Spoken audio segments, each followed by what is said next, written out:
رسول اللہ صلی اللہ علیہ وسلم کا طریقہ یا تو قرآن میں ہے یا حدیث میں ہے۔ اب رسول اللہ صلی اللہ علیہ وسلم کے طریقے کی اتباع کرنا، اس کی پیروی کرنا کتنا ضروری ہے، اس بات سے ہم سمجھ سکتے ہیں کہ عبادت کی قبولیت تبھی ممکن ہے جب نبی کریم صلی اللہ علیہ وسلم کے سنت یا ان کے طریقے یا ان کے بتائے ہوئے باتوں کے روشنی میں وہ عمل ہو۔ اگر اس کے خلاف ہو تو عمل قابل قبول نہیں ہوں گے۔ اب اسی کے بارے میں یہاں صاحب کتاب شیخ صالح بن سعد السحیمی حفظہ اللہ بیان کرتے ہوئے کہتے ہیں کہ وَأَمَّا الشَّرْطُ الثَّانِي، دوسری شرط یہ ہے، فَمَعْنَاهُ، اس کا مطلب کیا ہے، کہتے ہیں ان یکون العمل، کے عمل ہو، الذی نتقرب بہ الی اللہ، جس عمل کے ذریعے ہم اللہ کے قریب ہونا چاہتے ہیں، جس عمل کے ذریعے ہم اللہ کے قریب ہونا چاہتے ہیں، موافقاً، وہ موافق ہو، تابع ہو، موافقاً مانے اس کے تابع ہو، موافقت کا معنی ہوتا ہے ایک جیسا، جیسا شریعت میں ہو ویسا ہی ہو، تو ہم اس کو کہتے ہیں وہ تابع ہو، لما شرعہ اللہ فی کتابہ، جو کچھ شریعت بنایا ہے اللہ رب العالمین نے اپنی کتاب میں۔ یہ بڑا خوبصورت انداز میں بیان کر رہے ہیں، لما شرعہ اللہ، موافق ہو اس شریعت کے جس کو اللہ تعالیٰ نے بنایا ہے اپنی کتاب میں، او بینہ رسولہ صلی اللہ علیہ وسلم فی سنتہ، یا اللہ کے رسول صلی اللہ علیہ وسلم نے اس کو بیان کیا وہ اپنی سنت میں، لأن دیننا الاسلامی، اس لیے کہ ہمارا اسلامی دین قد اکملہ اللہ تعالی قبل ان ينتقل الرسول الى الرفیق الاعلی، اللہ تعالی نے اس دین کو مکمل کر دیا ہے، کس سے پہلے، اللہ رب العالمین کے پاس رسول اللہ صلی اللہ علیہ وسلم کے منتقل ہونے سے پہلے۔ اس کا مطلب رسول اللہ صلی اللہ علیہ وسلم کے انتقال سے پہلے اللہ تعالیٰ نے اس دین کو مکمل کر دیا ہے۔ مکمل کوئی بھی چیز تب ہوتی ہے جب اس میں کسی بھی چیز کی اضافے کی گنجائش نہ ہو، جب اضافے کی گنجائش ہو تو وہ مکمل نہیں ہے، اور اگر اس میں کوئی کمی کر دیا جائے تو ناقص ہوتا ہے، وہ کم ہو جاتا ہے۔ تو شریعت اسلامیہ، دین اسلام مکمل ہو گیا ہے رسول اللہ صلی اللہ علیہ وسلم کے انتقال سے پہلے۔ فَلَيْسَ هُوَ بِحَاجَةٍ إِلَى مَنْ يَزِيدُ وَيَنْقُصُ، تو یہ دین محتاج نہیں ہے کسی انسان کا جو اس میں اضافہ کرے یا کمی کرے، دین کسی بھی ایسے انسان کا محتاج نہیں ہے جو اس میں کمی کرے یا اس میں زیادتی کرے۔ قال تعالی، اللہ رب العالمین نے فرمایا، الیوم اکملت لکم دینکم، آج میں نے تمہارے لیے دین کو مکمل کر دیا ہے۔ کب کہا؟ حج کے موقع پر، جب اللہ کے رسول صلی اللہ علیہ وسلم حج کرنے گئے ہوئے تھے۔ وَأَتْمَمْتُ عَلَيْكُمْ نِعْمَتِي، اور میں نے اپنی نعمت مکمل کر دی۔ اتمام کا معنی ہوتا ہے ختم۔ کتاب جب ختم ہوتی ہے تو کیا لکھتے تھے پہلے زمانے میں؟ تمت بالخیر، خیر و خوبی سے ختم ہو گئی، میں نے اختتام کو پہنچی، مکمل ہو گئی۔ وَأَتْمَمْتُ عَلَيْكُمْ نِعْمَتِي، میں نے مکمل کر دیا اپنی نعمت کو تمہارے اوپر۔ وَرَضِيتُ لَكُمُ الْإِسْلَامَ دِينًا، اور میں تم سے دین کے طور پر اسلام سے راضی ہو گیا۔ یہ جو قرآن کی آیت ہے، اس آیت کو سمجھنا بہت ضروری ہے۔ آدمی چاہے تو قرآن کی آیت میں پی ایچ ڈی بھی کر سکتا ہے۔ اتنی عظیم بات اللہ رب العالمین نے اس آیت میں بیان کی، فرمایا کہ آج تمہارے لیے تمہارا دین مکمل کر دیا۔ اس کا مطلب ہوا کہ دین کی تکمیل کا حق صرف اللہ رب العالمین کو ہے، کسی اور کو یہ حق نہیں ہے کہ وہ کہے کہ میں نے دین مکمل کر دیا، میرے ذریعے سے دین مکمل ہوا۔ جیسے کہ بہت سارے لوگ یہ کہتے ہیں کہ اللہ نے دین نازل کی، رسول اللہ صلی اللہ علیہ وسلم نے بیان کیا، اس کے بعد اس میں کچھ کمی تھی تو ہمارے اماموں نے آ کے اس کو مکمل کیا۔ بہت سارے لوگوں کے باتوں میں اس قسم کی باتیں پہلے زمانے میں پائی جاتی تھی، آج بھی بہت سارے لوگ اس طرح کی بات کرتے ہیں کہ یہ نئے نئے مسائل پیدا ہوتے ہیں، آپ قرآن حدیث کے ذریعے کہاں سے اس کو ڈھونڈ کر نکال پائیں گے؟ جو مسئلہ آج پیدا ہو رہا ہے کیا قرآن حدیث میں ملے گا؟ اللہ رب العالمین نے فرمایا میں نے آج تمہارے لیے دین مکمل کر دیا۔ تو دو بات ہوئی، پہلی بات دین کو مکمل کرنا یہ اللہ کا حق ہے، کسی اور کو یہ اختیار حاصل نہیں ہے کہ وہ کہے کہ میرے ذریعے سے، میری وجہ سے یہ مکمل ہے. اب اس میں مکمل کے بعد جو ہوگا وہ ایکسٹرا ہوگا، اضافی ہوگی. جو چیز اضافی ہوگی وہ کبھی بھی مکمل کے بعد اس کا حصہ نہیں بن سکتا، اس کو کاٹ کے پھینک دیا جائے گا. مثال کے طور پر آپ اگر دیکھیں کہ ایک بورا ہے جس میں کہا جائے گا کہ اس میں 10 کلو چاول ڈالے جائیں گے. کتنے؟ 10 کلو. تو اگر اس میں 9 کلو 990 گرام دیا جائے گا تو اس میں 10 گرام کم ہے، اس کا مطلب اس میں ڈالنا ضروری ہے. اور اگر 10 کلو کے بعد کچھ بچ اضافہ ہو جاتا ہے تو اس کا مطلب کیا ہوگا؟ ایکسٹرا ہو گیا، اس کو نکال کے پھینکنا ہوگا، نہیں تو آپ بورا کو سل نہیں سکتے. تو مکمل ہو گیا، جو اضافہ ہوگا اس کو چھانٹ دیا جائے گا، جو کم ہوگا اس کو بھرا جائے گا، تبھی جا کر کے یہ مکمل ہوگا. تو اللہ رب العالمین نے مکمل کر دیا. وَأَتْمَمْتُ عَلَيْكُمْ نِعْمَتِي، آج میں نے تمہارے لیے اپنی نعمت مکمل کر دی. یعنی اب نعمت ختم ہو گئی ہے، اس کے بعد جو چیزیں ہوں گی وہ نعمت کا حصہ نہیں ہوں گی. بات سمجھ میں آ رہی ہے؟ اکملت لکم دینکم، دین مکمل کر دیا. پھر اکملت لکم دینکم، دین مکمل کر دیا. واتممت علیکم نعمتی، تمہارے لیے اپنی نعمت مکمل ختم کر دی. کا مطلب کیا ہوتا ہے؟ بات تو وہی ہے نا کہ دین مکمل ہو گیا.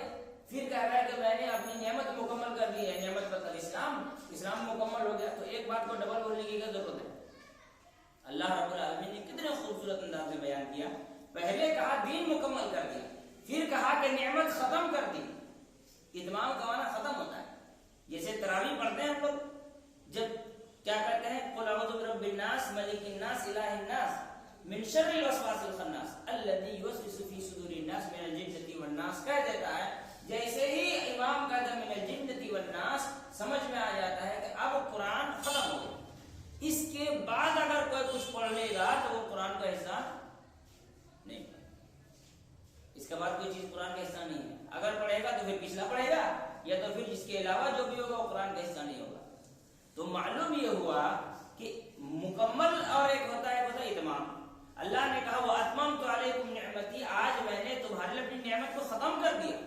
اس کے بعد جو بھی ہوگا وہ نعمت کا حصہ نہیں ہو سکتا ہے. جب نعمت نہیں ہوگی تو سزا ہو جائے گا نہیں، جو چیز نعمت نہیں ہوگی وہ عذاب ہو جائے گی.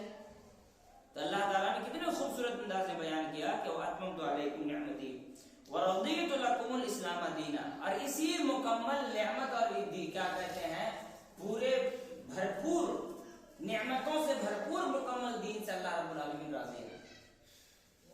اب اس کے علاوہ جو چیز ہوگی وہ دین کا حصہ نہیں ہوگا. جب وہ دین کا حصہ نہیں ہوگا تو اللہ اس سے راضی بھی نہیں ہوگا، اور وہ اللہ راضی نہیں ہوگا کیونکہ وہ نعمت کا بھی حصہ نہیں ہوگا. اور نعمت کا حصہ اس لیے نہیں ہوگا کیونکہ اللہ نے اس کو مکمل کر دیا. اس کے بعد وَقَدْ جَاءَتِ النُّصُوصُ كَثِيرَةٌ تَأْمُرُ بِالْاتِّبَاعِ، اسی طرح سے بہت ساری دلیلیں قرآن کے اندر اللہ رب العالمین نے ایسی نازل کی ہے جو حکم دیتی ہے رسول اللہ صلی اللہ علیہ وسلم کی اتباع کرنے کا. وَتُحَذِّرُ مِنَ الْإِبْتِدَاعِ وَالْإِحْدَاثِ فِي الدِّينِ، اور ڈراتی ہے، روکتی ہے، منع کرتی ہے. تُحَذِّرُ کا معنی اصل ہوتا ہے ڈرانا. ڈراتی ہے کس سے؟ من الابتداع. ابتداع کا معنی ہوتا ہے کسی نئی چیز کو پیدا کرنا یا جنم دینا. والاحداث، نئی چیز گڑھ لینا. پھر دین میں، دین میں نئی چیز گڑھ لینے سے روکتی ہے. دنیا میں آپ کچھ بھی کر سکتے ہیں، دنیا میں آپ کچھ بھی کر سکتے ہیں، دنیا کے معاملات میں بس حرام چیز نہ کرے، باقی حلال میں آپ کچھ بھی کر سکتے ہیں. لیکن دین میں آپ کو کچھ بھی کرنے کا حق نہیں ہے، نہ گھٹانے کا نہ بڑھانے کا. اسی لیے کہا گیا کہ دین میں نئی چیزوں کو گڑھنے سے منع کیا ہے، روکا ہے، ڈرایا ہے. قال تعالی، اللہ تعالی نے فرمایا لقد كان لكم في رسول الله اسوة حسنة، تمہارے لیے اللہ کے رسول میں. کتنا خوبصورت بات ہے، اللہ کے رسول میں. یہ جملہ فی حیات رسول اللہ، اللہ نے نہیں کہا، رسول اللہ کی زندگی میں نہیں کہا، رسول اللہ صلی اللہ علیہ وسلم میں. یہ میں کا مطلب بتاؤں گا کہ قرآن کی آیت پہلے مکمل کر دیں. لقد كان لكم في رسول اللہ، تمہارے لیے اللہ کے رسول میں اسوۃ حسنہ، بہترین ماڈل ہے، بہترین ماڈل ہے. لمن كان يرجو اللہ، جو اللہ رب العالمین کی امید رکھتا ہے، والیوم الآخرہ، اور آخرت کے دن کی، وذکر اللہ کثیرا، اور کثرت سے اللہ رب العالمین کو یاد کرتا ہے. اب یہاں سمجھے، اللہ تعالیٰ نے فرمایا لقد کانا،